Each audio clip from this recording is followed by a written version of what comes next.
साथियों, मित्रों, आप सबका स्वागत है। मैं पंडित लोकेश पालीवाल। हमारे यूट्यूब चैनल घरलोक में आप सबका हार्दिक अभिनंदन, स्वागत है। मैं आपके समक्ष उपस्थित हूँ साप्ताहिक फलादेश। जी हाँ, 22 सितंबर से 28 सितंबर तक यदि आपकी वृषभ राशि या वृषभ लग्न है तो आपके साथ क्या क्या फल घटित होने वाला है, हम उसके ऊपर चर्चा करेंगे। इसको जानकर, इसको सुनकर आप विशेष लाभान्वित हो सकते हैं। कुछ कार्यों में बदलाव कर कर, कुछ प्लानिंग चेंज कर कर आप निश्चित तौर पर लाभान्वित हो सकते हैं। हम सारी गणनाएं यह चंद्रमा से बताते हैं। चंद्रमा का इस सप्ताह में गोचर भ्रमण जो रहेगा वो कन्या राशि, तुला राशि और वृश्चिक राशि पे रहने वाला है, जो कि आपकी कुंडली में पंचम स्थान, षष्ठम स्थान और सप्तम स्थान पे रहने वाला है। तो निश्चित तौर पर यह बड़ा ही विशेष रहने वाला है। सर्वप्रथम मैं ये कहना चाहूँगा कि अभी का जो समय है, अपने बच्चों को सही मार्गदर्शन देने का समय, सही मोटिवेशन देने का समय, उनको प्रेरणा देने का, उनको संस्कार देना, यह समय आपके लिए बड़ा ही विशेष है। अगर आप अपने बच्चे को जो मैंने बातें बताई हैं अगर आप देते हैं, निश्चित तौर पर आपको कालांतर में विशेष अनुभूति होगी कि मैंने सही मार्गदर्शन दिया है। आपको गर्व महसूस होगा अपने ऊपर, अपने बच्चों के ऊपर। तो इसमें आप पीछे ना खिसके। फिर इस सप्ताह में जो मिड में है वो आपको अपने शत्रुओं से सावधान रहने की जरूरत है, क्योंकि आप सब प्रकार से संपन्न, सुव्यवस्थित चल रहे हैं। तो आपके व्यवस्थित रूप से चलने में लोगों को परेशानी हो रही है, तो उन्हें आप देखें नहीं। हाथी चाल तोरन कुत्ता भसता रहे। तो इस सूत्र के ऊपर आप चलेंगे, अपने कार्य में मदमस्त रहेंगे, परिवारजन को, फिर अपने कार्य क्षेत्र को मजबूत रखेंगे। दूसरे कुछ भी कहते हो करते हो उससे कोई लेना देना नहीं। अपनी कार्य में गुणवत्ता बढ़ाओ और मस्त रहो, किसी की परवाह मत करो। बाकी आपके टांग खींचने वाले बीच में मिलेंगे। फिर लास्ट के जो दिन हैं, सप्ताह के लास्ट दिन, उनमें आपको परिवार के साथ पुनः अच्छी ट्यूनिंग बैठने वाली है, विशेष रूप से आपके जीवन साथी के साथ। और यदि आप व्यापारी हैं, यदि आप ट्रेड कर रहे हैं, बिजनेस कर रहे हैं, तो निश्चित तौर पर आपको अपने पार्टनर के साथ, जिसके साथ आप मिलकर व्यवहार कर रहे हैं, कुछ न कुछ नई प्लानिंग करनी चाहिए, जिससे कालांतर में लाभ प्राप्त हो। ये विचार आप में रहने चाहिए, चिंतन होना चाहिए, मंथन होना चाहिए। तो ये 7 दिनों के मुख्य रूप से मैंने मोटे मोटे तौर पे आपको बताया है कि आपको ये ध्यान रखना है। साथ ही बड़ी विशेष बात यह है कि इस सप्ताह में नवरात्रि का शुरू होने जा रही है। 22 तारीख से प्रतिपदा आश्विन शुक्ल पक्ष की रहेगी। इसी दिन से जो है माँ शैलपुत्री की आराधना की जाती है। यदि आप चाहें नव दुर्गा की ना करके महाकाली, माँ लक्ष्मी, माँ सरस्वती, किन्हीं एक माता जी का या सबका करना चाहें तो बड़ी विशेष चीज रहेगी। आपको जो है माँ लक्ष्मी की आराधना करने से विशेष फल की प्राप्ति रहेगी। आपकी अधिष्ठात्री जो है देवी माँ या राशि अधिपति शुक्र हैं, तो माँ लक्ष्मी जी विशेष का आपको फल प्राप्त रहेगा। एवं मैं कहना चाहूंगा कि ऐसे क्या चीज है जिसको करने से, जिसको सुनने से हमें पॉजिटिव एनर्जी मिलती है, तो वो निश्चित तौर पर स्पिरिचुअल लाइफ है। उसमें चैंटिंग करना यानी जाप करना, पाठ करना। पाठ में दुर्गा चालीसा है, लक्ष्मी चालीसा है, या दुर्गा सप्तशती है, या आप चाहें तो कुंजिका स्तोत्र है, सप्त जो है श्लोकी दुर्गा है, खूब से हैं। आप चयन करें और पाठ करें। आपकी बॉडी में, आपके जीवन में, आपके कार्य क्षेत्र में ऐसी ओरा बन जाएगी आपके इर्द गिर्द कि आप विशेष रहेंगे, सभी जगह विशेष समझे जाएंगे। ये कब होगी? जब आप स्पिरिचुअल लाइफ से अटैच रहेंगे। आपको इस सप्ताह में कौन सा दिन ऐसा है जो आपके लिए बेस्ट है? तो वो 26 तारीख है। इस दिन आप कुछ भी करें, निश्चित तौर पर वो सारे कार्य सफल होंगे जो आप कल्पना करेंगे, जिसमें आप हाथ डालेंगे।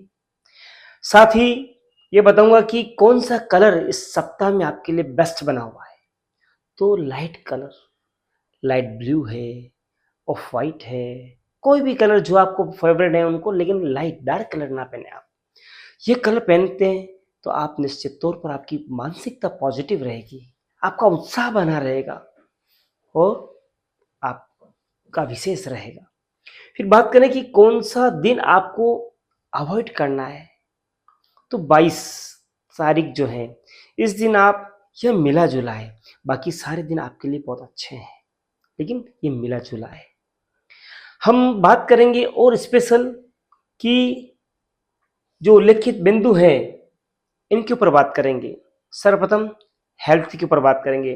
तो जब भी हेल्थ की बात करते हैं हम, तो दो चीज अवश्य देखते हैं, लग्न, क्योंकि उसको तनु भाव कहते हैं, तनु यानी शरीर, और रोग भाव जो कि ये षष्ठम भाव कहते हैं जहां पे 7 नंबर है।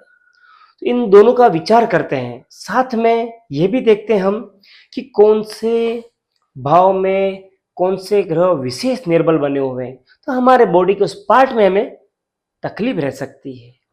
तो लग्नेश एवं रोगेश शुक्र है और उस भाव में मंगल बैठा हुआ है, शुक्र केतु के साथ गया हुआ है। तो निश्चित तौर पर शुक्र से जनित यानी कि कोई गुप्त रोग संभवतः रह सकता है, या यूरिन अधिक आना है, यूरिन से संबंधित कुछ समस्या रह सकती है आपको, तो पानी अधिक पिए आप ताकि समस्या नगण्य हो जाए और आप स्वस्थ रहें।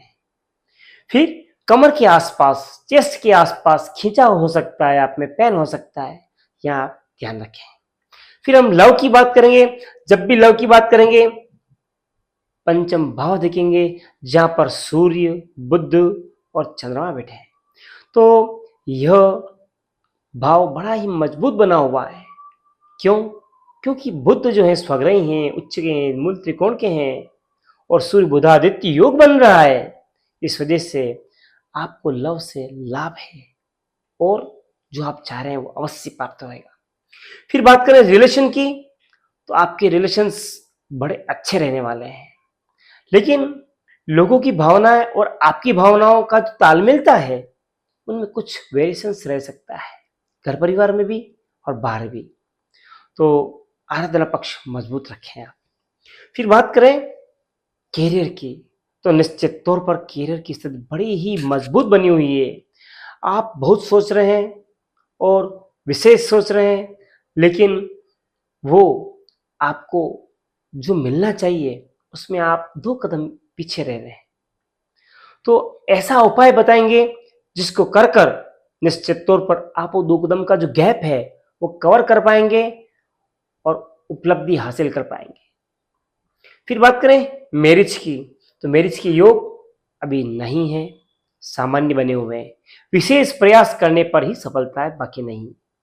फिर बात करें स्टूडेंट, तो निश्चित तौर पर आपका यह समय जो चल रहा है छात्र जीवन वाला, आप सफलता के झंडे गाड़ सकते हैं और जिस चीज में लगेंगे उसमें सफलता मिलेगी। क्यों है?